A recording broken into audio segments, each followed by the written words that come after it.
Muhammadin sayyidil anbiya'i wal mursalin wa ala alihi wa sahbihi ajma'in wa man tabi'ahum bi ihsanin ila yaumiddin. Amma ba'du. Allahumma la sahla illa ma ja'altahu sahla wa anta taj'alul huzna idza syi'ta sahla. Allahumma la khaira illa khairuk wa la tayra illa tayruk wa la ilaha ghairuk. Allahumma la ya'ti bil hasanati illa anta wa la yadfa'us sayyiati illa anta wa la hawla wa la quwwata illa bik. Allahumma arinal haqqa haqqan warzuqna ittiba'ah wa arinal batila batilan warzuqna ijtinabah wa la taj'alhu multabisan 'alaina fanadil. Allahumma ja'alna mimman yastami'ul qawla fayattabi'u ahsanah fa innaka waliyyu dzalika wal qadiru 'alaih. Hadirin kaum muslimin dan muslimat, para jamaah subuh yang dirahmati Allah Subhanahu wa taala. Alhamdulillah, pada subuh hari ini kita akan mempelajari,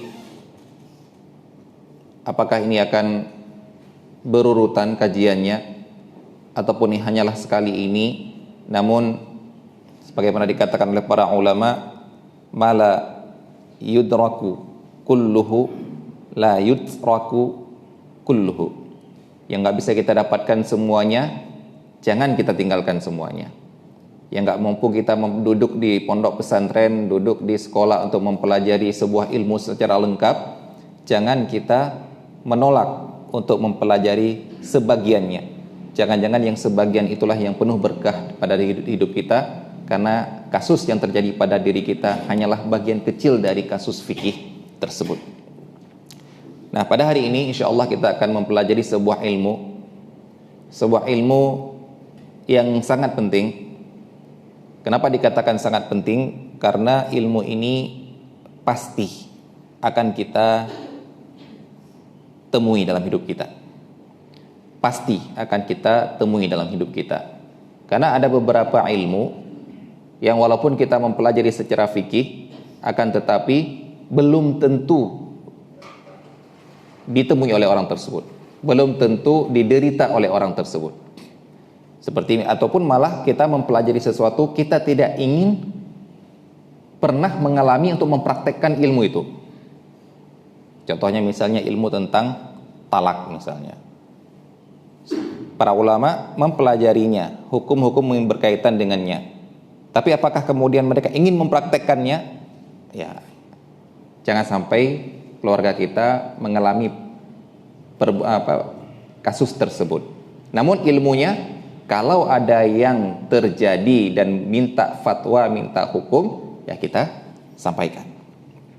Nah, adapun yang ilmu yang akan kita pelajari ini adalah ilmu yang pasti akan kita alami. Karena ini adalah ilmu yang berkaitan dengan kematian. Baik kita yang mati, sehingga harta kita kemudian dibagi, ataupun ada kerabat kita yang meninggal, sehingga hartanya pun ada yang kita dapatkan.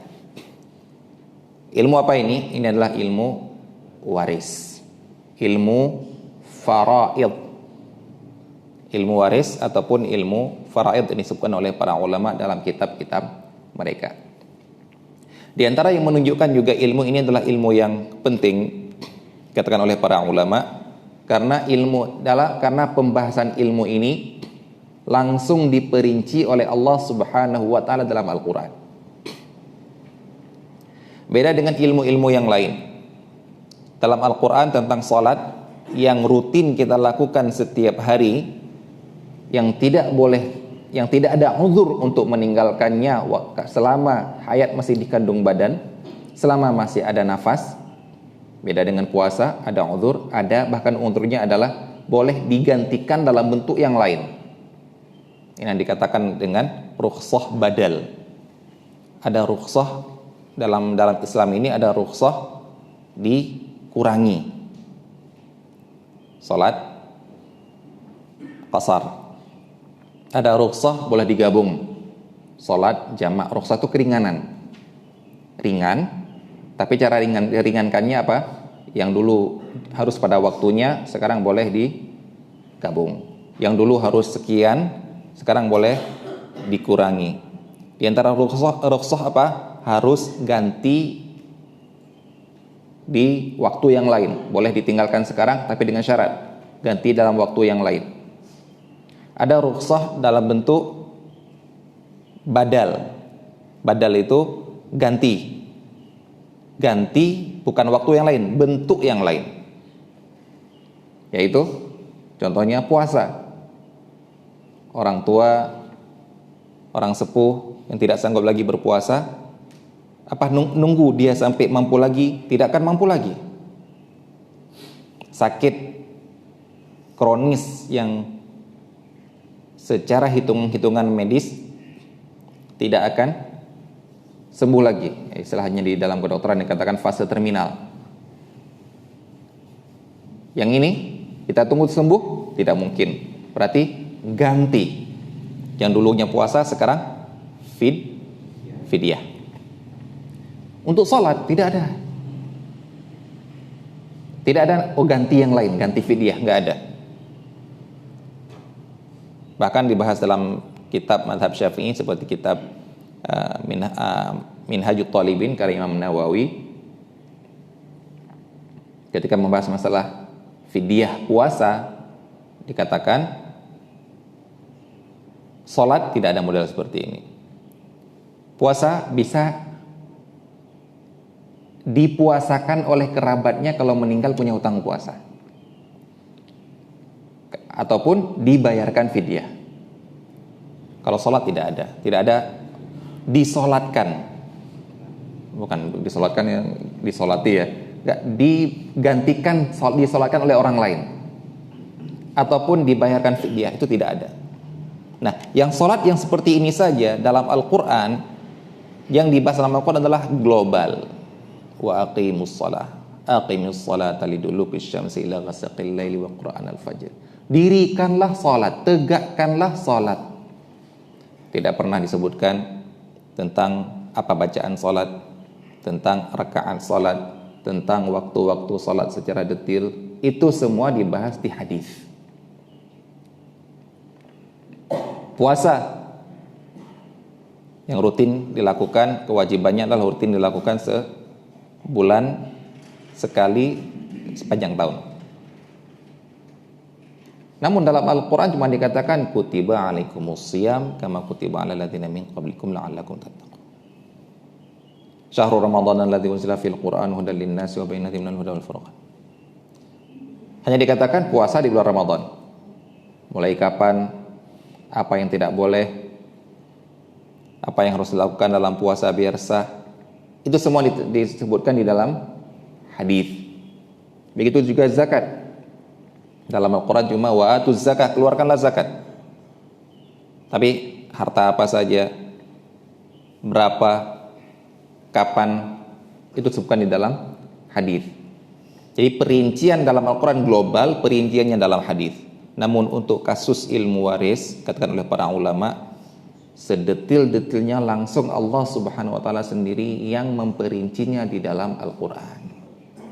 Yaitu dalam surat An-Nisa ayat 11, 12 dan ayat terakhir ayat 176. Jadi kalau mau baca surat ini tentang ini, coba baca kemudian lihat artinya. Langsung Allah SWT menyebutkan bagian anak, bagian bapak, bagian ibu, bagian istri, bagian saudara perempuan, bagian saudara laki-laki, bagian istri, bagian suami, bagian saudara seibu. Adapun yang lain seperti paman, sepupu itu disebut dalam hadis. Namun lebih banyak perinciannya di dalam Al-Quran. Jadi kalau antara suami istri berapa warisannya, buka saja surat An-Nisa ayat 12, ada di situ langsung. Saya dapatnya, kalau abang mati saya dapatnya 1/4. Saya dapatnya 1/8. Kalau saya ini yang meninggal, saya adalah ibunya, jadi saya dapatnya, buka itu, saya dapat 1/6. Dari mana tahu? Belum tanya kok, ini terjemahannya. Adapun begitu ada kasus yang jelimet, nah itu baru panggil ulama. Namun kalau sederhana sekali kasus, biasanya di Indonesia itu kasusnya sangat-sangat sederhana. Seorang meninggal dunia, meninggal anak, laki-laki, anak perempuan, istri. Selesai ya. Nah, bapak meninggalkan bapak, ibu, anak. Selesai sudah itu. Tidak ada tentang anak saudara seibu. Ya. Kemudian istri kedua. Jarang ada kan? Jarang ada. Ya mungkin kalau sampai jelimet seperti itu baru panggil ulama untuk catat, untuk cari. Jadi perinciannya langsung Allah Subhanahu wa taala sebutkan di dalam Al-Qur'an. Kemudian setelah perincian itu, nah ini membuat kita harusnya takut. Setelah perincian itu, pada ayat perinciannya pada ayat 11, 12 dan ayat terakhir, di ayat ke-13 dan 14 Allah Subhanahu wa taala menyebutkan dua golongan dalam menghadapi hukum Allah Subhanahu wa taala. Bayangkan ayat 11 12 Allah menerangkan hukum, salah satu hukum dari hukum-hukum Allah Subhanahu wa taala itu hukum pembagian warisan yang sudah diperinci oleh Allah Subhanahu wa taala, baginya segini. Kalau suami mati, istrinya dapat segini loh. Kalau istri mati, suaminya dapat segini. Kalau seorang mati, bapaknya dapat segini, ibunya dapat segini, anaknya dapat segini. Sudah dikasih tahu hukum seperti itu, Allah mengatakan, "Wa may yuti'illaha wa rasulahu yudkhilhu jannatin tajri min tahtiha tilka hududullah." Allah mengatakan, itulah hukum-hukum Allah. Setelah dibuka ayat 11 12 tentang hukum waris, ayat ke-13 Allah mengatakan, tilka hududullah, itulah hudud Allah, hukum Allah. Wa may yuti'illaha wa rasulahu yudkhilhu jannatin tajri min tahtiha al-anhar khalidina fiha wa dzalikal fawzul 'adzim. Lihat dua golongan. Yang pertama, barang siapa yang taat kepada Allah dan Rasulnya. Berarti taat apa ini? Taat kepada hukum yang disebutkan tadi. Maka Allah akan memasukkan dia ke dalam surga yang mengalir di bawahnya sungai-sungai dan mereka kekal di dalamnya, wa dzalikal fawzul 'adzim, dan itu adalah kemenangan yang agung. Golongan yang kedua, wa may ya'sillaha wa rasulahu wa yata'adda hududahu. Barang siapa yang mendurhakai Allah dan Rasulnya, kemudian melanggar hududahu, hukum-hukum Allah. Dan hukum Allah yang paling dekat yang sedang diterangkan adalah hukum waris. Sekarang ada orang melanggar hukum waris, dan ini sangat-sangat memungkinkan pelanggaran di sini. Kenapa? Karena hukum ini berkaitan dengan harta. Dan kita tahu sifat manusia dalam harta sangat tamak. Sifat asli sangat tamak, sangat kikir, asyuh. Syuh itu sifat sangat kikir. Maksud sangat kikir adalah kalau sudah dapat sulit untuk dikeluarkan. Kalau sudah tahu bagiannya akan tamak kita untuk mendapatkannya. Tidak mau kita diambil oleh orang lain. Itu saya katakan sifat asli manusia karena memang seperti itu. Terus Allah katakan dalam Al-Quran, wa may yuqa syuhha nafsihi fa ulaika humul muflihun. Barang siapa yang dilindungi dari sifat kikirnya sendiri. Ya, ternyata Pak, kita jangan takut dengan sifat kikir orang lain. Wah, dia kikir sekali nggak bagi pada saya. Dia kikir sekali nggak pernah ngasihkan ke saya. Itu nggak usah khawatir. Yang paling khawatir apa? Syuhha nafsihi. Barang siapa yang dijaga oleh Allah dari sifat kikir dirinya, itulah orang yang berbahagia. Berarti kita harus menjaga diri kita, jangan sampai kita tamak dalam harta, harus gampang keluar. Nah, karena dalam masalah bagian harta Pak, sering terjadi kezoliman di dalamnya. Nah, ini dinamakan yata'adda hududahu, melanggar hukum-hukum Allah Subhanahu wa taala dalam pembagian warisan. Surah Allah katakan kamu dapatnya 1/6. Gak mau. Saya mau nuntut biar dapat 1/4. Makanya kita lanjutkan ayatnya. Yudkhilhu naran khalidan fiha wadzalika walahu 'adzabun muhin. Allah akan memasukkan dia ke dalam neraka, kekal di dalamnya, dan itu adalah azab yang sangat hina bagi dia. Makanya saya sering mengatakan, dalam pembagian warisan yang tidak sesuai dengan hukum Allah Subhanahu wa taala, kalau sesuai dengan hukum Allah adil. Yang tidak sesuai dengan hukum Allah kemungkinannya cuma dua: dizolimi atau menzolimi. Karena harta itu satu kesatuan. Per, kan kalau per, pecahan kalau digabungkan jadi satu kan? Satu. Seperenam, 6 kali ya jadi satu. Seperenam, seperempat, sekian jadi satu. Harta cuma satu.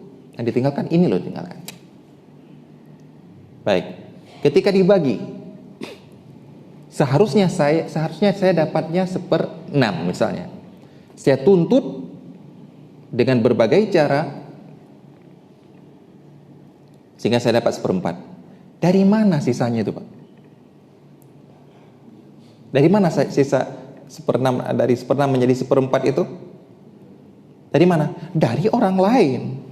Dari orang-orang yang sama-sama mewarisi dengan saya, dari bagian dia saya ambil. Berarti dia yang seharusnya dapat sekian, misalnya dapat 1/3, jadi dia dapatnya kurang, dapatnya 1/5. Berarti di sini dalam pembagian yang tidak sesuai dengan hukum Allah, ada yang menzolimi dan ada yang dizolimi. Makanya kalau ada yang bertanya, Ustadz, kami pernah bagi waris, tapi bagi tidak sesuai dengan Allah. Saya jawab, bisa jadi ibu yang menzolimi, ibu yang terzolimi. Caranya, hitung lagi ulang. Hitung ulang, ternyata saya menzolimi orang lain. Nah, kalau menzolimi, jalan keluarnya dua: kembalikan atau minta maaf. Gampang kan? Gampang kalau ahli warisnya cuma satu. Kalau ahli warisnya 20, 30, kemudian tersebar di mana-mana, atau tidak tahu rimbanya, kembalikan atau minta maaf. Maaf, sebenarnya gini loh cara bagiannya. Sebenarnya kamu dapat sekian, saya dapat segini, tapi ketika kita bagi dulu tanpa tahu, saya segini. Mau relakan nggak? Oh enggak, kembalikan. Kembalikan, wajib. Yang terzolimi sama saja, dua: minta dikembalikan atau dia memaafkan. Baik, inilah diantara yang menunjukkan pentingnya kita mengetahui. Saya tidak mengatakan mempelajari secara detail, biar itu dipelajari oleh para ulama, oleh para ustadz tentang pembagian hukum waris. Saya cuma ingin para jamaah sekalian semuanya sebagai orang muslim, sebagai orang tunduk di bawah hukum Allah Subhanahu wa taala, mengetahui inilah pembagian yang dibagi oleh Allah Subhanahu wa taala dan Rasulnya. Kemudian meridhoi. Meridhoi inilah hukum Allah Subhanahu wa taala. Tidak keluar dari mulut kita kata-kata yang menunjukkan menentang syariat Allah Subhanahu wa taala. Ada yang bertanya kepada saya, ya baru-baru mungkin 1 bulan ini, saat ini ada orang bacakan,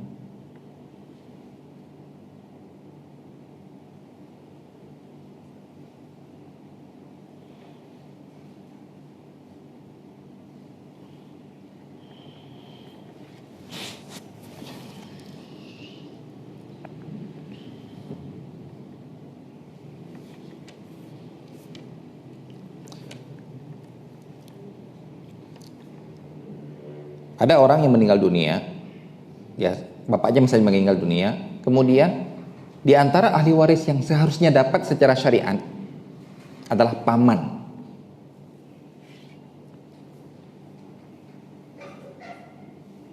Paman yang meninggal itu. Jadi bukan hanya paman orang yang ditinggal, enggak. Itu masih dekat ya. Paman orang yang meninggal. Kalau paman orang yang ditinggal berarti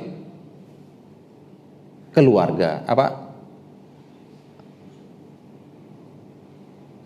paman orang yang ditinggal berarti yang dia adalah saudaranya yang meninggal. Dekat kan? Ini paman yang meninggal.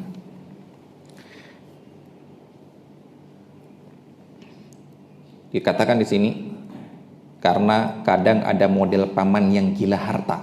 Nah, itu katanya. Sudah tidak punya andil dalam keluarga, dapat warisan pula katanya. Jadi, saya bilang kata-kata seperti itu harus dihindari, terkesan menolak syariat. Jadi salahnya apa?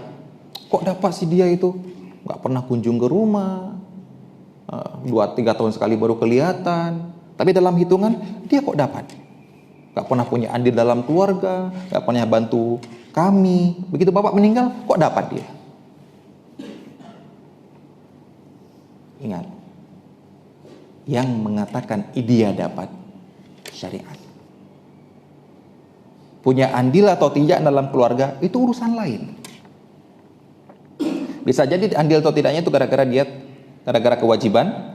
Bisa jadi bukan wajib. Nggak wajib dia membantu keluarga.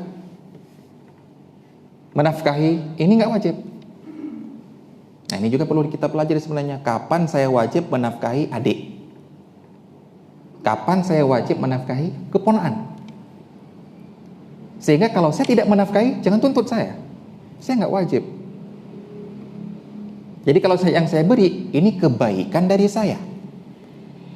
Itu juga ada hubungannya dengan waris dalam hal nafkah.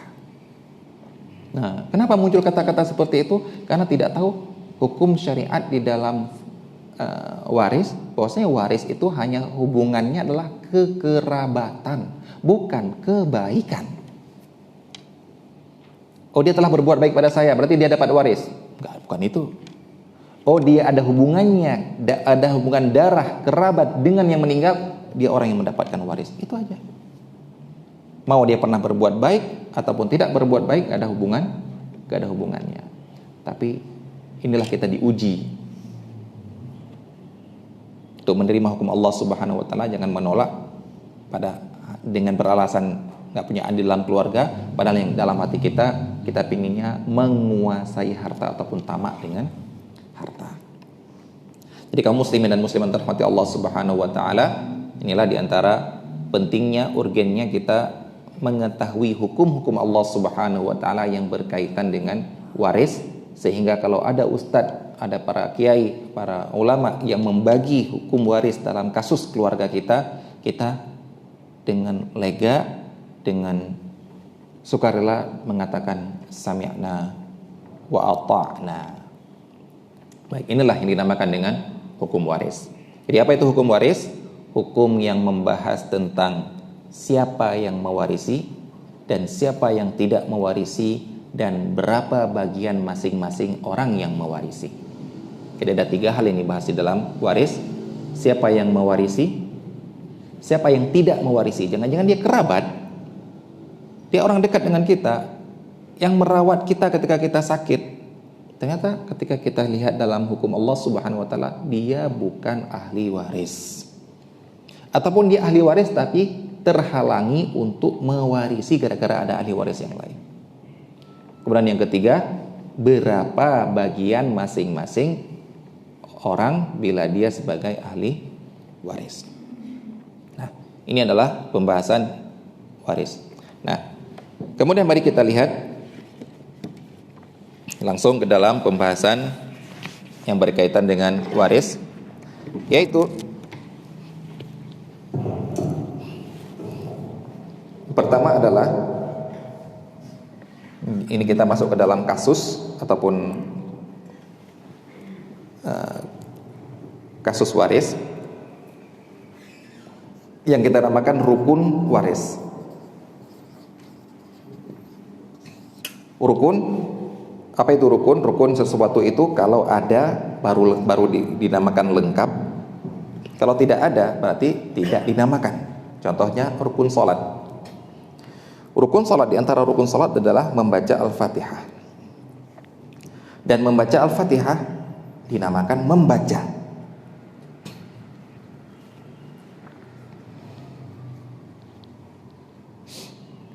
Apa beda membaca WhatsApp, membaca Facebook, membaca Twitter dengan membaca Al-Quran dalam cara? Bukan dalam pahala. Kalau pahala itu apa kita tanya ya. Perbedaan baca WhatsApp dengan baca Al-Quran dalam pahala apa? Oh sananya itu dalam cara.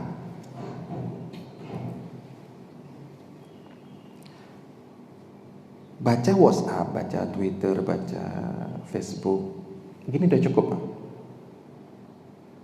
Hehehe, ketawa. Oh marah. Ekspresinya baru muncul ketika baca. Padahal ketika dia baca, lidah dan bibirnya tidak bergerak. Untuk sholat, untuk Al-Quran, biar dapat pahala setiap huruf 10 pahala, itu harus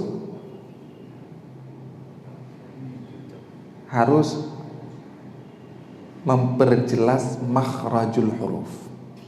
Saya tidak mengatakan harus keluar suara. Maksudnya apa? Benar-benar menggerakkan bibir dan lidah. Karena makhraj huruf ya yang mungkin terlihat adalah bibir dan lidah. Kalau qaf di sini qa, ka, itu kan halaq namanya, makhraj halaq. Jadi kalau ada orang baca Al-Quran,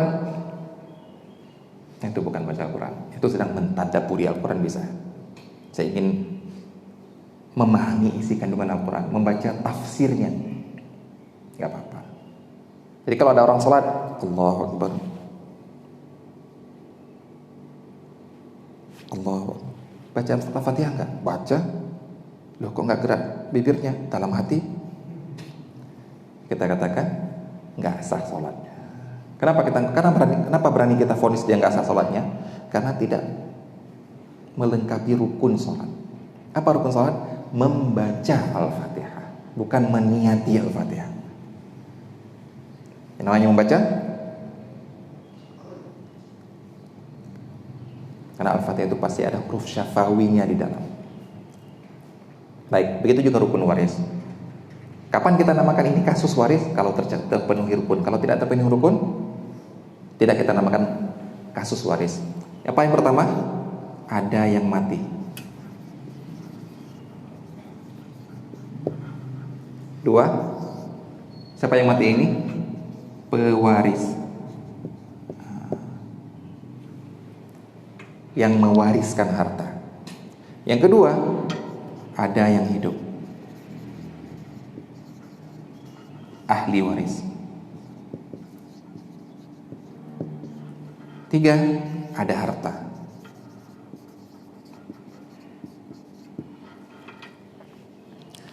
Kalau tiga ini ada, baru panggil ustadz untuk menyelesaikan waris. Karena kasusnya sudah ada, baru diselesaikan. Tapi kalau salah satu nggak ada, jangan dipanggil ustadz, kasihan. Sudah datang-datang ternyata bukan kasus waris. Ustadz, tolong Ustadz datang ke rumah, mau bagi waris. Ustadznya bilang innalillahi wa inna ilaihi raji'un. Siapa yang meninggal? Nggak ada yang meninggal Ustadz. Maksudnya kalau saya meninggal warisnya berapa Ustaz? Maka kita katakan itu bukan pembagian waris. Jadi membagi harta ketika masih hidup itu apa namanya? Hibah, nihlah, hadiah. Silakan namakan apa saja. Adapun waris, kalau harus ada yang mati. Jadi pahami kasusnya. Enggak Ustaz, kalau saya mati Ustaz, kalau saya tolong dibagikan ini Ustaz. Nah, untuk yang kasus seperti ini, ketika ada orang misalnya khawatir ya, ada mungkin saat ini anak-anak saya ini paham ilmu dunia semua, dan saya orang kaya raya Ustaz, ini kalau saya biarkan mereka akan rebutan harta saya, dan saya ingin dibagi harta saya secara syariat. Sebelum saya mati, saya ingin dihitungkan warisan kalau saya meninggal untuk anak-anak saya. Maka yang seperti ini bukan membagi rumah ini untuk dia, sawah ini untuk dia, itu namanya hadiah. Tapi silakan Ustadz datang, kemudian dia hitung, Pak, kalau Bapak meninggal sekian persen untuk dia, sekian persen untuk dia, sekian persen untuk dia. Itu nggak apa-apa. Itu perencanaan pembagian kalau dia meninggal nanti secara persenan. Jadi mau hartanya dari dipanggilnya Ustadz sampai orang ini meninggal, mau hartanya bertambah, tetap persenan. Mau hartanya berkurang, punya 2 triliun uang semua nggak campur pasir, itu kemudian dihitung oleh Ustadz, oh sekian persen, sekian persen, sekian persen. Ternyata sampai dia meninggal sisanya cuma 2 miliar. Tetap mainnya persen. Itu boleh? Boleh.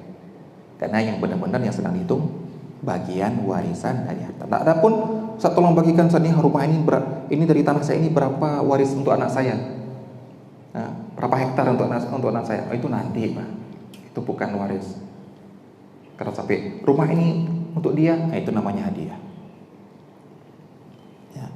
Jadi memang nggak apa-apa kalau ada orang misalnya takut nanti ada berebutan waris, cara pembagiannya nggak apa-apa, panggil notaris, panggil kuasa hukum. Kalau saya meninggal dan anak saya ini masih hidup, dia dapat sekian persen. Dan harus ada syarat seperti itu.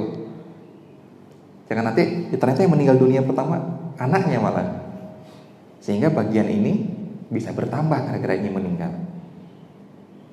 Baik, ya, jadi yang jelas ada yang mati, kemudian ada yang hidup. Nah, ada orang yang meninggal dunia tidak punya ahli waris. Contohnya apa? Jangan pernah bilang nggak ada anak ya. Perhatikan, kebanyakan orang yang nanya tentang waris adalah, Ustadz, ada orang meninggal, Ustadz, nggak punya istri, nggak punya anak. Dikiranya yang namanya ahli waris itu cuma anak toh. Kalau saya ada yang bondel bertanya seperti ini, saya jawab, telusuri pamannya. Pamannya nggak tahu, Ustadz. Kalau kamu nggak tahu, saya nggak akan jawab. Karena ada yang terzolimi. Ternyata bagiannya ada untuk paman. Terus saya bilang, oh nggak ada siapa-siapa. Saya ikut menzolimi. Masa nggak ada paman sama sekali? Ada Ustadz yang sudah meninggal, anak paman, sepupu, cari. Ya. Contoh yang saya katakan tidak ada ahli waris, biasanya adalah tidak diketahui. Contoh, anak kecil korban tsunami kemudian masuk panti asuhan. Siapa orang tuanya? Nggak tahu. Siapa saudaranya? Nggak tahu. Mamanya? Nggak ada yang tahu. Kemudian dia diasuh di panti asuhan, sekolah, jadi pengusaha, punya aset triliunan, meninggal sebelum menikah. Nah, ini baru kita katakan. Mungkin dia punya ahli waris di Aceh, kejadiannya di Aceh, cuma kita nggak tahu. Nah, kemana ini, Pak? Kita kemanakan hartanya? Oh, banyak sekali hartanya, Pak. Apa kita kasihkan ke penanggulangan COVID? Biar dikorupsi lagi. Kemana? Baitul Mal, Masya Allah, bagus. Nah, cuma jangan sampai tanya sama saya, Ustaz, Baitul Mal sekarang yang mana, Ustaz? Allah Allah. Saya nggak tahu ya. Kalau zaman dulu Baitul Mal dipegang oleh negara, dikelola oleh negara. Sekarang antum berani ngasih kan? Yang sudah direncanakan aja dikorupsi, apalagi yang datang tiba-tiba, Pak ya. Ada harta. Yang ketiga, ustaznya sudah dipanggil, saat ada yang meninggal, Ustaz tolong bagi waris, sudah dipanggil, hitung, sekian dapat. Hartanya yang mana? Gak ada, Ustaz. Ya Allah, kasihan ustaznya udah gak dapat bagian lagi. Soalnya orang termiskin di dunia misalnya ya, yang masih dipegang rekor oleh orang Indonesia ya, oleh siapa? Meki Z atau Hamdan ATT. Nah, kalau ada ini baru mari kita selesaikan kasus waris. Kalau nggak ada, ya kita tunggu sampai ada lah.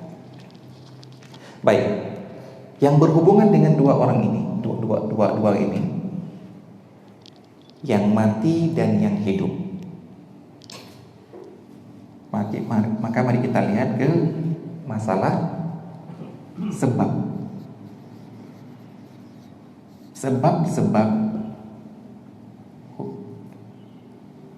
sebab hubungan waris. Maksudnya, apa yang menyebabkan seseorang menjadi ahli waris orang mati itu?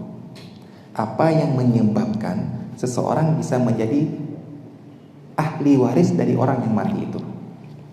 Ada 3 sebab. Yang pertama, nasab.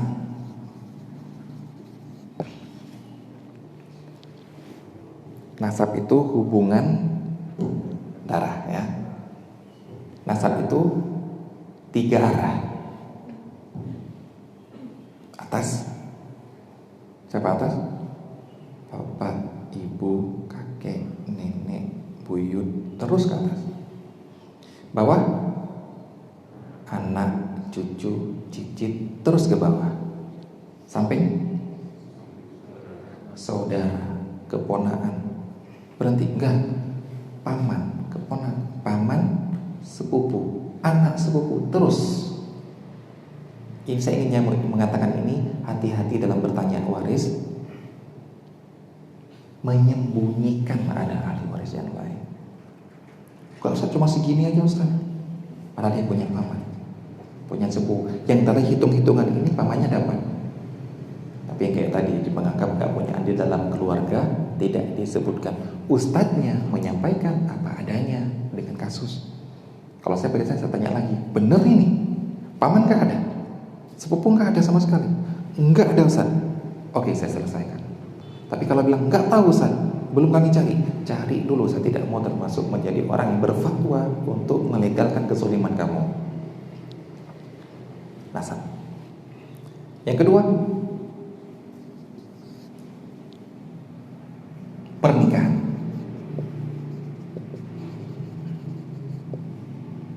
Yang ketiga, walak.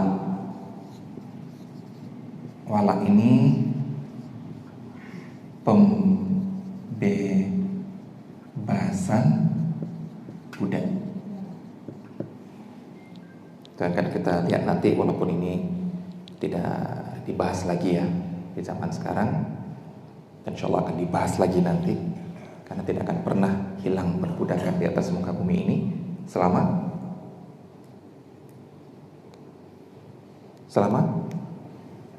jihad masih ada. Karena pintu masuk seorang menjadi budak hanya satu pintunya. Bukan diperbudak, itu beda. Diperbudak itu misalnya ada orang ya kayak kasus Nabi Yusuf alaihissalam, ditemukan di dalam sumur, dijual. Ini nggak boleh. Anda temukan anak korban tsunami, korban gempa dapat, Anda jual, kemudian dijadikan budak oleh itu, haram. Hanya satu jalan menjadi budak, apa ya Pak? Jihad. Dari jihadlah kemudian tawanan perang ini ada yang dijadikan budak. Berarti hukum-hukum budak perbudakan berlaku pada dia. Dia boleh dijual belikan, boleh digauli tanpa ikatan pernikahan, hanya ikatan kepemilikan budak dan lain sebagainya. Baik, mari kita lihat satu persatu dari sebab hubungan ini. Yang pertama, nasab.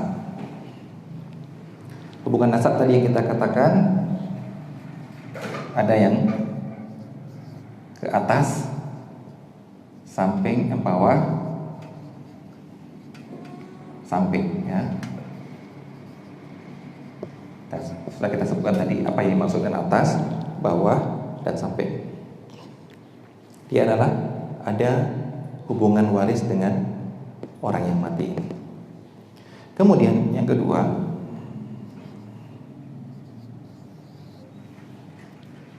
hubungan apa istilahnya, nasab antara orang yang ditinggal sama orang yang mati ini murni hubungan kekerabatan, tidak ada hubungan dengan kebaikan. Perhatikan ini.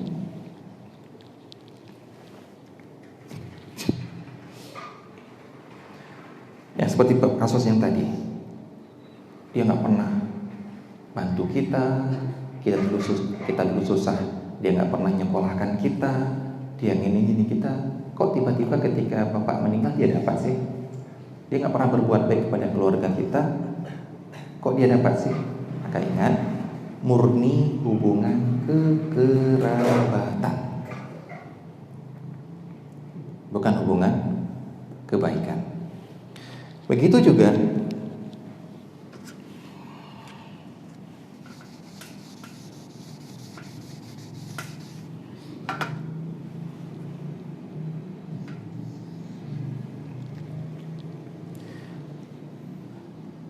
anak durhaka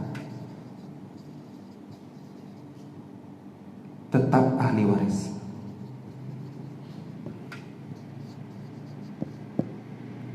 Ini semuanya berhubungan dengan nasab. Ada seorang anak menendang orang tuanya, mencaci maki orang tuanya, kemudian bikin nangis orang tuanya, kemudian pergi dari rumah, nggak ngurus orang tuanya.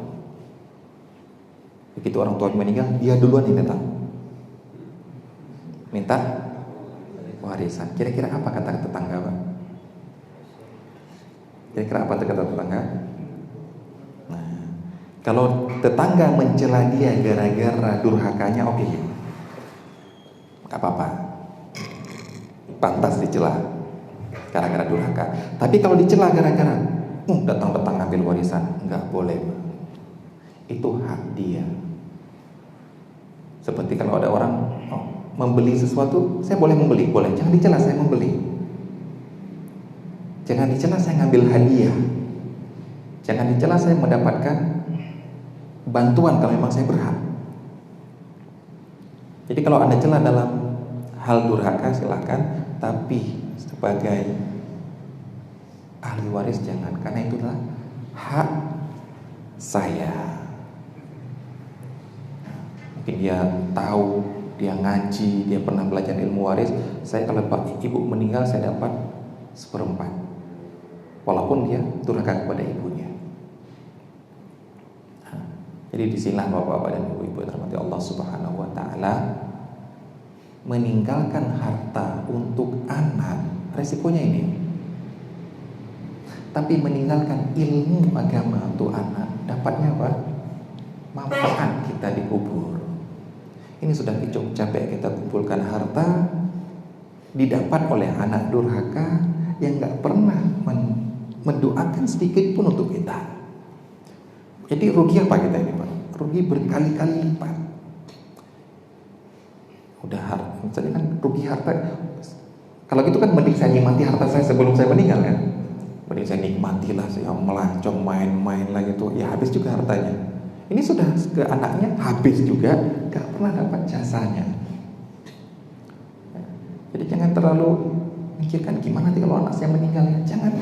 Kalau saya meninggal gimana anak saya dapat harta? Jangan itu. Gimana membuat anak kita bisa bermanfaat bagi kita ketika kita sudah meninggal. Baik, anak durhaka tetap ahli waris. Kemudian poin yang berikutnya adalah yang berhubungan dengan nasab. Tidak ada yang namanya mantan.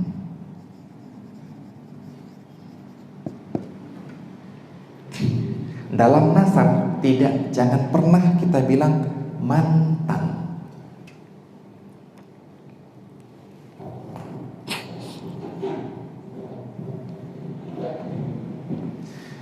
Itu mantan anak saya, itu mantan bapak saya, itu mantan kakak saya, itu mantan paman saya. Kenapa mantan kakak kamu? Sekarang dia diadopsi sama orang lain. Secara hukum pengadilan dia itu anaknya. Sudah masuk ke dalam kakaknya, ikut orang itu. Sehingga kalau orang itu meninggal, dia ahli warisnya. Kalau bapak saya meninggal, dia nggak ahli waris lagi.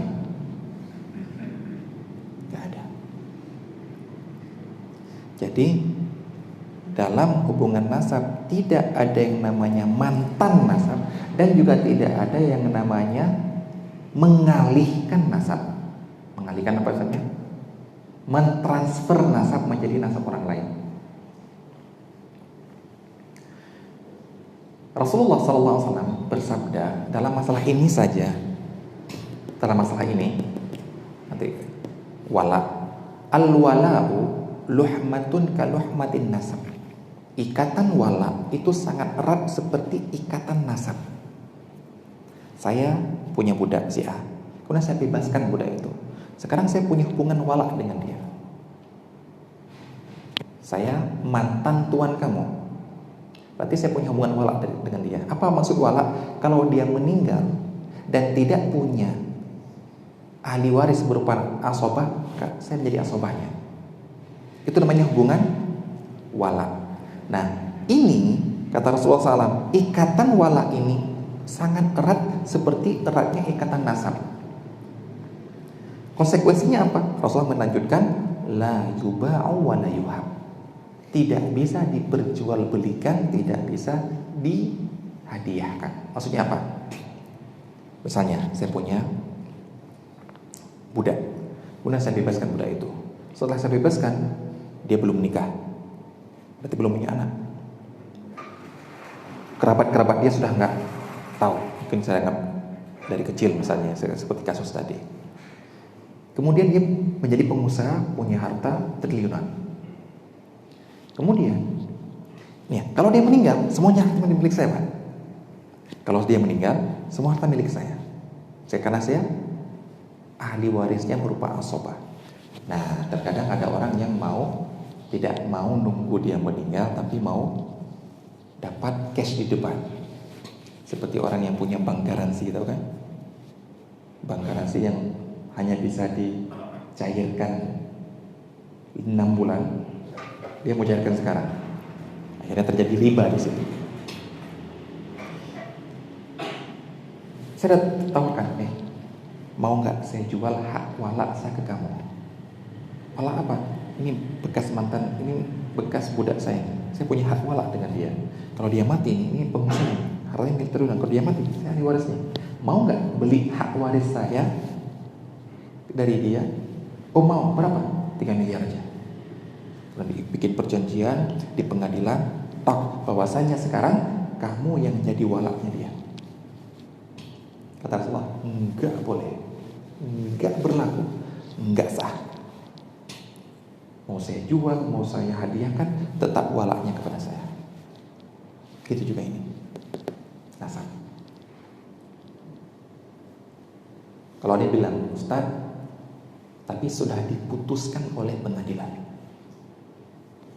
Sudah diputuskan oleh pengadilan bahwasanya saya sekarang menjadi orang tuanya dia.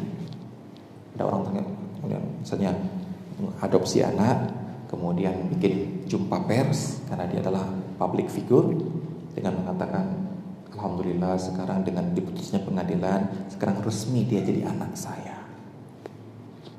Apa hukumnya nih, Pak? Apalagi kemudian binnya jadi bin saya, dia menjadi ahli waris saya. Apa hukumnya gini, Pak? Nggak, apa hukumnya? Hukumnya apa ya? Ini ya nggak boleh benar, Pak. Pasti nggak boleh. Rasulullah SAW mengatakan, man idda'a ila ghairi abihi wa huwa ya'lamu annahu ghairu abihi fal jannatu 'alaihi haram. Barang siapa yang ngaku-ngaku anak seseorang, padahal dia tahu dia bukan anaknya. Dan dalam masalah anak ini juga adalah kabilah. Kalau di Jawa mungkin kan nggak ada kabilah, Pak ya. Cobalah buat dan mulai sekarang. Ya benar apa? Buat. Mulai dari saya anak keturunan saya jadikan kabilah ini. Jadilah kabilah nanti. Setelah keturunan ke-7 mungkin nanti jadi. Misalnya Simatupang kalau di Sumatera Utara ya. Suku Batak misalnya Simatupang, Semajunta. Nah kita mau apa? saya mau keren lah gitu. Kemudian saya bikin nama saya apa? Simatupang terakhirnya. Loh, Simatupang itu kabilah. Kabilah itu nisbah. Nisbah itu nasab. Berarti seakan-akan saya mengatakan saya ini bernasabkan Simatupang. Hati-hati, bisa haram masuk surga. Wah, sekarang Ustaz lagi keren saya Pak sekarang. Ustaz bahasa lama. Wah, saya ingin namakan bahasa lama. Gak boleh, haram. Karena bahasa lama itu bukan nama tapi nasab.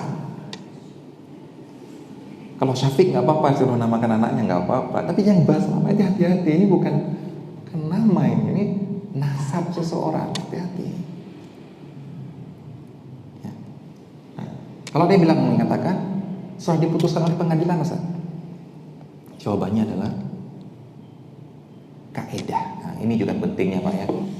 Pentingnya belajar tentang hukum pidana, tapi bukan tentang apa hukumnya ini, apa hukumnya itu, bukan. Kan fikih itu terbagi menjadi 4 pembahasan. 1, ibadah. Ibadah itu dari wudu sampai jihad, dibahas di sini. Yang kedua, muamalah, jual beli, dari jual beli sampai wakaf. Ketiga, pernikahan, dari pernikahan, talak, nafkah, waris. Jadi waris ini begini. Karena ada hubungannya dengan nafkah. Yang keempat apa Pak? Peradilan, pidana. Yang mungkin ini jarang kita sentuh. Di antara pentingnya kita mempelajari ini, yang keempat ini, di antaranya saya katakan, yaitu ada sebuah kaidah yang dibahas oleh para ulama dalam masalah hukum peradilan.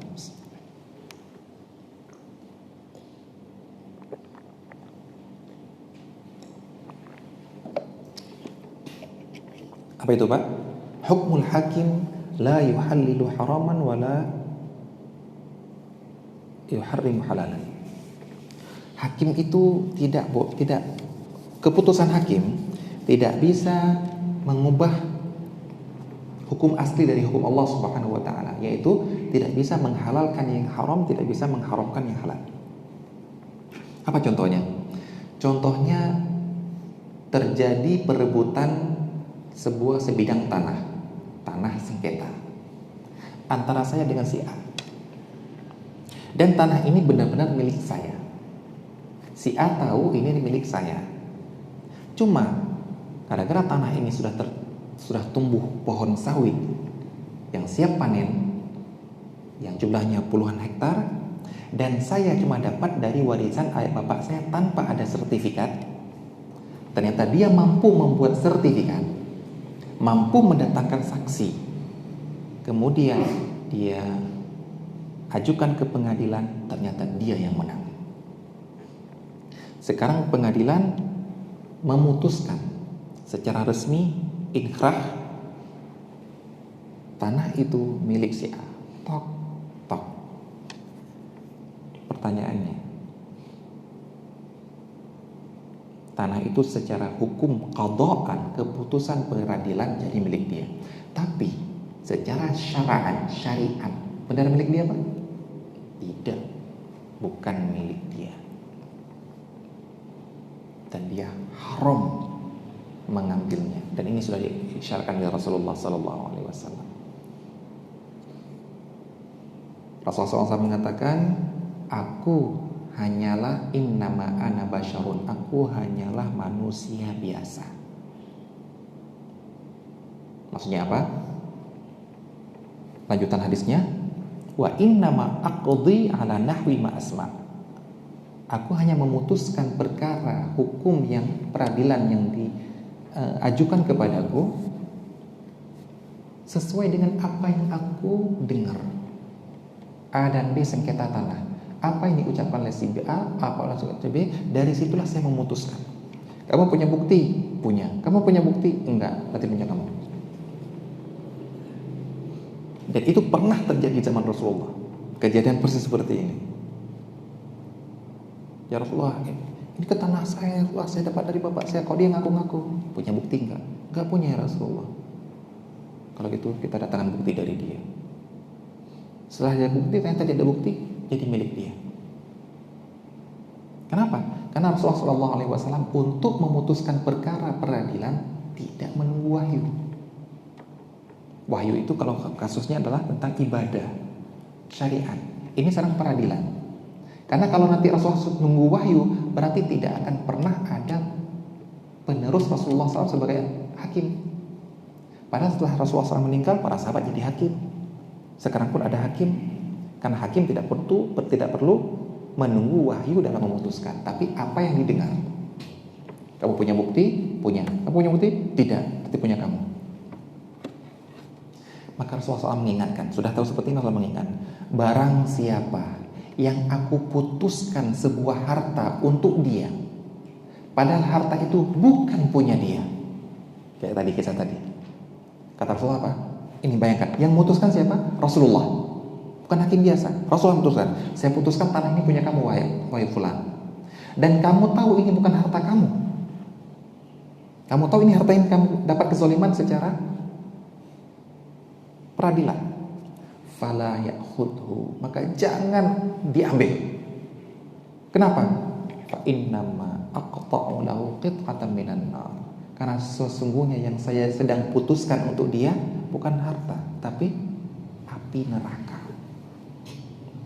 Jadi Rasulullah SAW memutuskan kamu dapat api neraka. Kamu ngambil neraka, kembalikan, itu yang benar. Jadi kalau diputuskan oleh pengadilan, kamu anaknya itu sekarang masuk ke kakak itu sekarang haram dan tidak berlaku hukumnya. Inilah pentingnya kita mempelajari hukum Allah Subhanahu wa taala dalam hal ini. Ini tidak ada namanya sekarang dia diadopsi. Ataupun ada orang yang tentang mantan ini yang masih dalam OND, ada orang yang kasus-kasus sekarang ini apa? Saya coret dia dari kakak. Misalnya tidak mentaati bapaknya, tidak mau turuti jodoh dari bapaknya, kemudian dia katakan, kalau kamu tidak mau itu, bapak coret kamu dari daftar ahli waris bapak. Saya coret kamu dari kakak. Berarti bapak tidak lagi ngakui kamu sebagai anak. Ini bapak durhaka namanya. Kalau anak tidak mengakui bapak kan anak durhaka. Kalau ini bapak tidak mengakui anak, bapak durhaka. Oke, silakan ucapkan apapun ucapannya. Pertanyaannya, secara hukum syar'i, benarkah sekarang bahwasanya itu bukan anak dia? Benarkah bahwa kalau bapak ini meninggal, anak itu ngambil harta warisan, dia termasuk orang zalim? Itu aja kita tanyakan. Begitu bapaknya, dia pernah diakui diusir dari rumah, tidak diakui sebagai anak. Begitu bapaknya meninggal, dia datang, hitung-hitung secara waris, saya dapat sepertiga. Dia ambil harta sepertiga. Maling apa bukan? Bukan. Halal hartanya? Halal. Kenapa halal? Karena ini adalah hak saya. Perhatikan ya, antara hak dengan pemberian ya. Itu kan tidak dikasih sama bapakmu. Gak perlu dikasih, ini hak. Bisa paham kan beda antara hak dengan itu ya? Hak dengan pemberian. Contohnya seperti istri. Istri berhak dapat nafkah. Gak dikasih? Gimana bu kalau gak dikasih? Ngambil walau tanpa ketahuan. Pencurikah dia? Bukan, tapi orang yang sedang mengambil hak. Nah, istilahnya apa?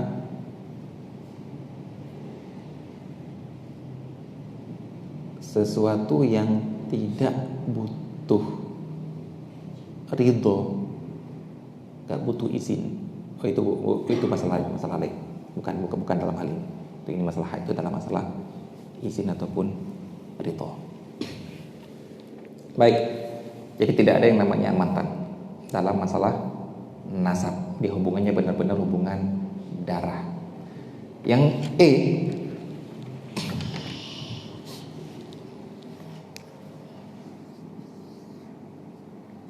tidak ada yang namanya waris pengganti.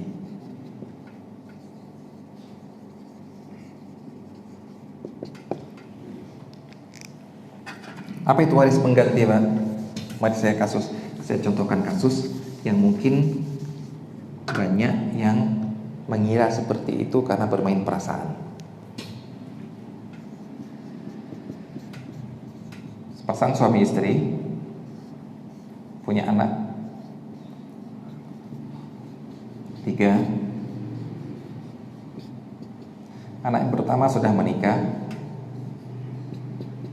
kemudian punya anak laki-laki.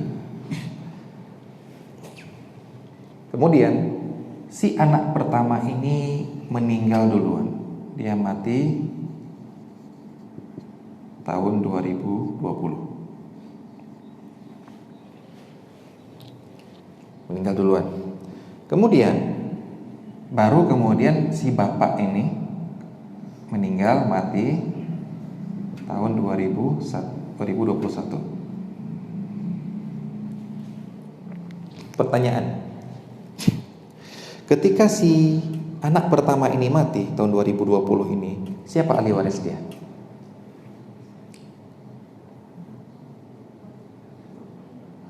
Siapa ahli waris dia? Bapaknya, ibunya, istrinya, anaknya. Ya, itu ahli waris dia. Toh, itu aja toh. Ketika dia mati. Baik. Kemudian di tahun 2021 si bapak ini mati. Siapa ahli waris dia? Ini kita anggap ke atas sudah nggak ada. Istrinya, anak laki-laki dan anak perempuan. Nah, yang sekarang banyak dibahas, bahkan menjadikan tesis, skripsi, yaitu tuntutan agar si cucu ini juga dapat dari ini. Cucu ini menuntut agar dia juga dapat warisan dari mana? Dari kakeknya. Kalau dari bapaknya pasti. Dengan mengatakan bagaimana, Pak? Coba kalau bapak kami nggak mati duluan. Kalau bapak nggak mati duluan, pasti hartanya kakek ke bapaknya dulu, anak pertama. Kemudian ketika bapaknya meninggal baru ke ini. Nah, berarti tolong saya mau menjadi pengganti posisi bapak saya. Tolong kasihkan juga saya warisan. Tanya, warisan apa kamu dapat? Apa? Dari mana kamu dapat hak waris? Oh, saya sebagai pengganti posisi bapak saya. Dinamakan dengan waris pengganti. Itu banyak pembahasan, Pak. Saya ketika baca ini mana dalilnya? Mainnya apa, Pak?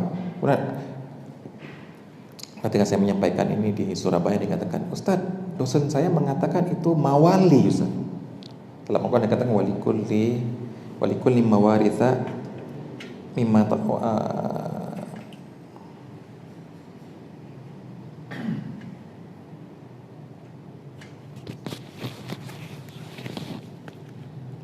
mawaliya mimma tarakal walidani wal aqrabun.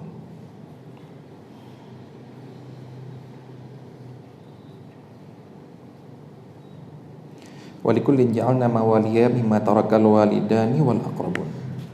Semuanya walikullin mawaliya, semuanya kami jadikan punya mawali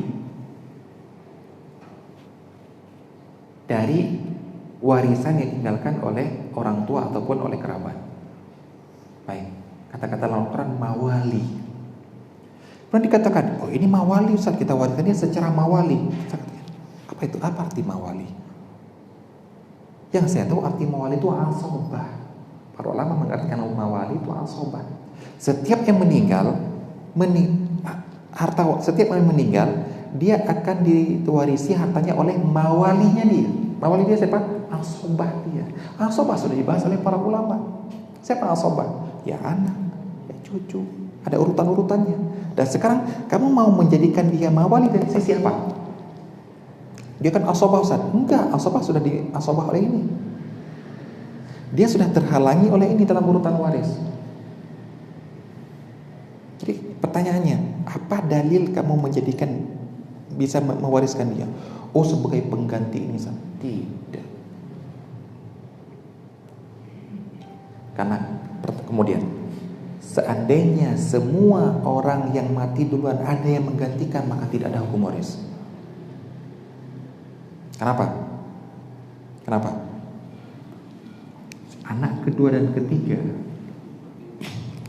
juga bisa nuntut nanti. Nuntut apa?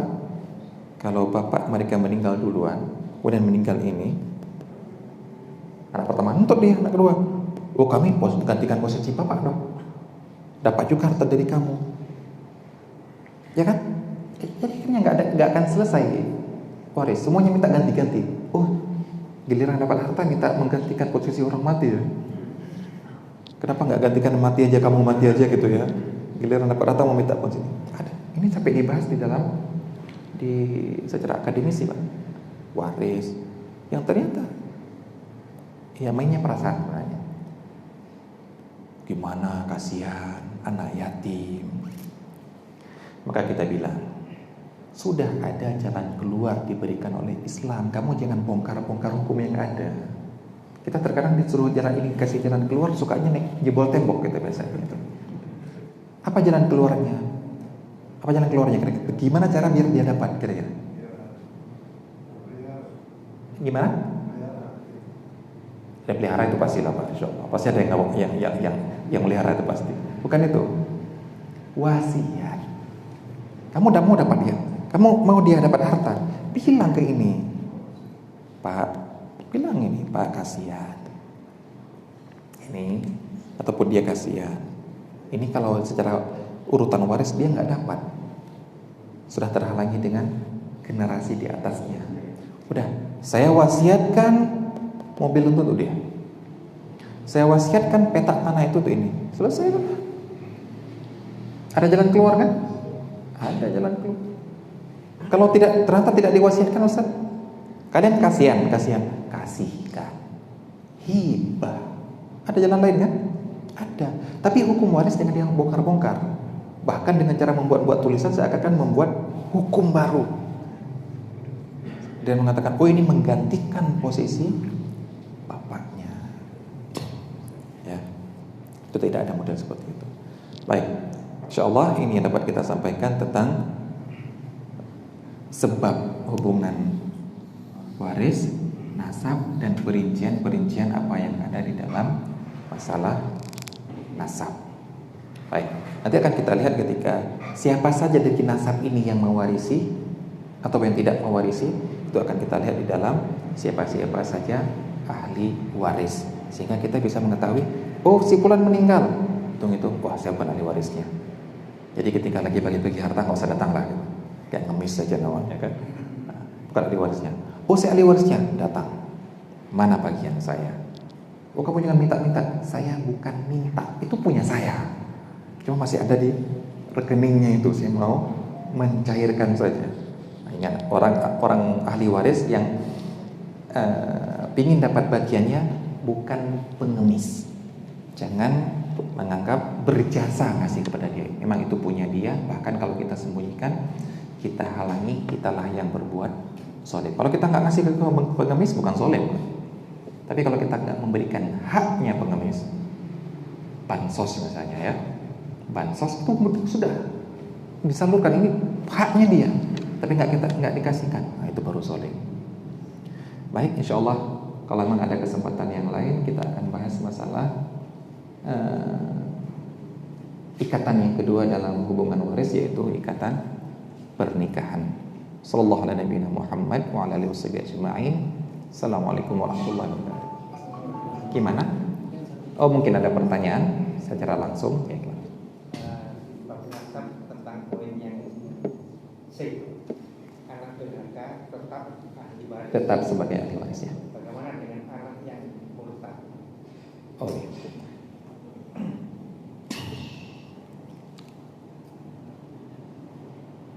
Kita masih masuk rukun dan sebab ya.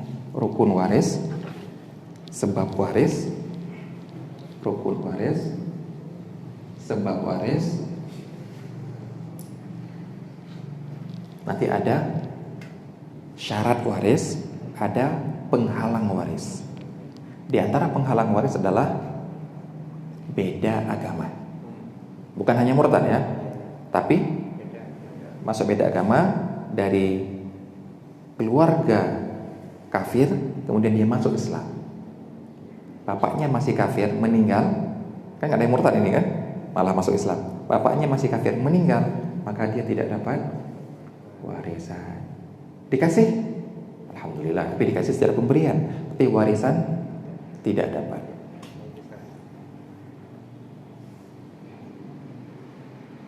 Kalau orang kafir ataupun kasus meninggalnya orang kafir, kemudian minta fatwa dari seorang ustadz untuk menyelesaikan waris, gimana? Loh, gimana nggak? Kenapa nggak bisa? Sekarang saya tanya, menikahi wanita ahlul kitab boleh? Boleh. Walinya siapa?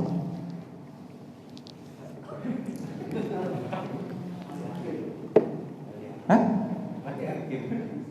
Kenapa wali hakim ini punya bapak Pak? Beda agama dengan siapa? Kan beda agama, Ustaz. Beda agama dengan siapa? Dengan saya kan, dengan laki-laki kan? Tapi kan dia bukan wali laki-laki, dia wali perempuan. Berat Pak ya ternyata ya. Makanya kalau memang berat, makanya jangan cari yang ahlul kitab. Akhwat muslimat masih banyak Pak. Mau 2, 3, 4 bisa ya. Jadi kalau di antara penghalang waris tidak bisa mewarisi, dia anak saya Ustaz. Iya, kok nggak wariskan? Dia terhalangi dengan sebuah sifat, yaitu beda agama dengan kamu. Nah, orang kafir yang datang kepada kita minta diselesaikan waris, maka wajib diselesaikan secara hukum Islam. Gak boleh seorang ustadz misalnya, Ustadz tanya hukum ini Ustadz. Oh, saya pernah baca Bible, kalian pernah baca saya? Saya pernah menamatkan. Dalam Bible kan dikatakan hukumnya gini-gini. Wah, itu gak boleh Pak. Karena tugas kita adalah berhukum dengan hukum Allah. Siapapun yang datang kepada kita minta diputuskan hukum, kita putuskan dengan hukum Allah, bukan dengan keputusan agama dia, walaupun kita tahu isi kitab dia ya. Walaupun kita tahu isi kitab dia, siapa tahu sudah diubah, ataupun isi kitab itu kitab yang benar, bukan yang diubah, tapi yang benar ini sudah mansuh dari agama kita, nggak berlaku lagi di agama kita. Nggak boleh kita putuskan, Ustaz itu hebat sekali, adil sekali, memutuskan dengan kasus orang Kristen dengan hukumnya Kristen, kasus orang Buddha dengan hukumnya Buddha karena dia membaca kitab Sanskerta misalnya. Enggak adil itu, zolim itu. Hah? Baik, sedikit juga yang masalah nasab Pak. Nasab itu memang hubungan darah, berarti anak angkat bukan ahli waris. Anak apa lagi Pak? Yang kita biasanya namakan anak. Anak susuan bukan ahli waris. Anak apa lagi Pak biasanya kita namakan? Anak hasil zina bukan ahli waris. Anak tiri itu apa Pak? Anak bawaan pasangannya. Ya benar. Menikahi seorang janda yang sudah punya anak, laki-laki ini meninggal, anaknya si janda ini bukan ahli waris. Walaupun manggilnya anak. Walaupun manggilnya anak, walaupun dia manggilnya bapak, ayah, itu kan panggilan, bukan penisbatan. Ya karena kita kan di sehari-hari kita panggil orang bapak, ya kan? Abu ya kalau di Arab abu ya. Ya kita artikan abi, ya, tapi dia tidak pernah kamu anaknya dia, anak kandung dia, bukan. Cuma panggilan. Ingat ya, anak susuan, anak angkat, anak tiri ataupun anak bawaan istri tidak ada hubungan nasabnya, walaupun dia ada hubungan mahram. Ya seperti susuan bisa menyebabkan hubungan mahram, seperti anak bawaan dari janda ataupun budak tadi ada hubungan mahram tapi tidak ada hubungan nasab, berarti tidak ada hubungan waris. Baik, pertanyaan yang kedua. Kalau yang tadi yang meninggalkan anaknya dulu, Ya. itu bapaknya dulu. Kalau bapaknya dulu, anak pertama itu dapat harusnya. Dapat, karena dia anaknya. Sebelum dia nanti diturunkan ke cucunya ya. Diturunkan cucunya dari anak pertama itu. Kalau gimana? Kedudukan ibu, cucu. Dengan mamanya. Ini Ustaz, Ik itu meninggal dulu Ya. dengan warisan, punya anak 3. Ya, rumahnya belum dibagi, tanahnya belum dibagi, sampai si anak pertama meninggal. Terus anak pertama meninggal, punya anak juga. Ya. Di mana kedudukannya? Kedudukan yang cucu itu tetap sebagai anak yang pertama, anaknya si anak pertama. Dia tidak sama dengan hubungan itu. Maksudnya umpamanya hanya yang anak-anak tadi satu itu cucunya apa sama? Enggak. Yang 3 itu Enggak, generasinya. Ini itu dinamakan dalam waris dinamakan munasakhat. Munasakhat itu mati beruntun. Itu yang paling banyak ditanyakan, Pak. Di mana-mana pertanyaan waris kebanyakan yang seperti itu. Ustaz, tolong selesaikan waris kami. Siapa? Buyut. Ya Allah, itu Pak. Kalau nanya seperti itu Pak, yang paling cerewet saya. Kenapa cerewet? Saya tanya siapa yang mati duluan. Ini kasus pernah saya alami sendiri. Pernah saya menyelesaikan sebuah kasus mati beruntun, sudah buyut itu. Ustadz, ini kakek buyut kami punya tanah sekian, kemudian yang disebut apa Pak? Sisa. Kemudian ahli waris terima tinggal sekian. Nah itu nggak boleh. Itu soal-soal yang pancingan-pancingan biar dapat semuanya itu. Ustadz, ini kayak buyut. Nah sekarang ahli waris cuma tinggal kami, cucu-cucunya Ustadz. Nggak mau saya terima seperti itu. Yang benar apa? Sebutkan ketika orang ini meninggal siapa ahli warisnya. Kemudian ketika mereka meninggal siapa ahli waris mereka. Kemudian meninggal sampai ketemu kalian. Begitu disebutkan Pak. Ketika saya dapatkan ternyata ada yang mendapatkannya apa Pak? Jauh. Maksudnya gini. Ini meninggal, punya anak. Anak ini sudah menikah. Baik, sudah menikah. Kemudian punya anak. Nah, sudah meninggal juga anak ini. Istrinya ketika sudah menikah, nikah lagi Pak. Harta belum dibagi. Dan si istri kan dapat bagian sebenarnya kan. Dari ini meninggal dapat bagian sini, ini meninggal ini dapat bagian dari ini kan. Baik. Tapi belum dibagi, benar punya anak. Udah istrinya meninggal, suaminya nikah lagi, panjang banget. Itu saya cerewet itu. Ini kapan meninggalnya? Yang mana meninggal duluan? Gini. Begitu saya selesaikan, ini dia mengharapkan cucu-cucunya ini toh yang dapat Pak. Cicik-cicik ini toh. Ternyata saya bilang ini juga dapat. Begitu dipaparkan, saya paparkan, Ustaz, ini bukan kerabat kami Ustaz. Nah itu aja pertanyaan. Ustaz, ini yang Ustaz bilang dia dapat, ini tidak ada hubungannya dengan kami. Ini bukan saudara kami, bukan kami, nggak ada hubungan sepupu. Saya bilang itulah fungsinya munasakhat. Dia dapat memang bukan sebagai cucu seperti kalian. Dia dapat gara-gara bapaknya dulu meninggal, anak ibunya ini dapat ini. Makanya saya paling cerewet dalam hal itu. Kalau dia bilang, oh belum tahu, saya nggak mau menyelesaikan. Karena di situ ada hak orang lain yang Bisa jadi kalian tidak memberikan gara-gara kemudian gara-gara fatwanya saya nggak mau. Ingat Pak ya, tidak pernah ada mantan, tidak ada pernah putus. Ada kejadian di Bondowoso. Cerita, Ustaz, namanya Bondowoso kan orang-orang keturunan Arab, Masya Allah ya. Itu saya akui, Masya Allah itu sangat menjaga nasab.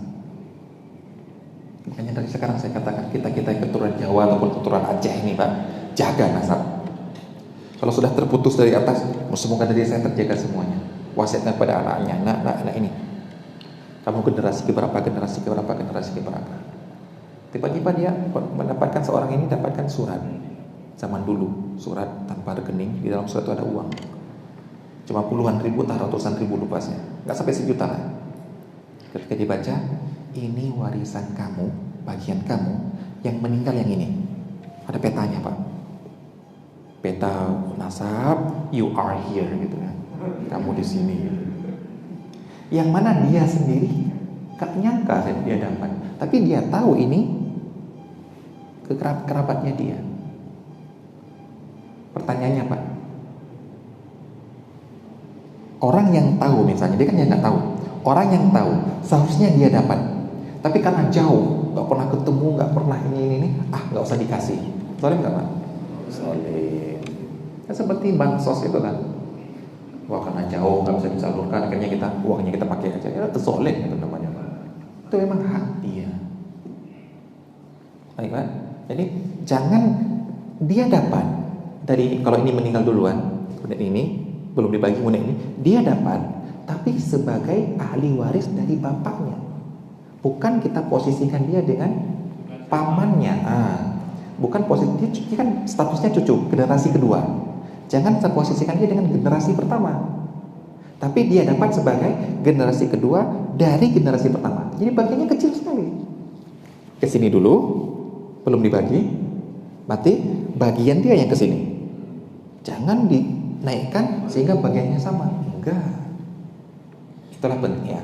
Itulah yang model-model gini baru panggil Ustaz biasanya Pak. Kalau cuma sekedar yang cuma bapak meninggal anak, itu dalam Al-Quran ada. Itu sangat sederhana sekali. Baik Pak, Masya Allah pertanyaan bagus itu. Baik, gak ada lagi. Kita yang terakhir aja. Kalau beda agama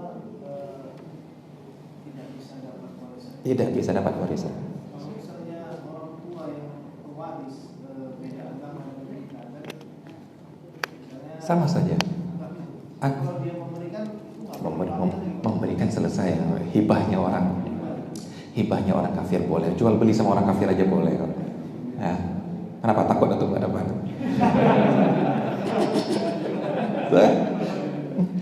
Islam bukan gara-gara harta ya, Islam lah gitu.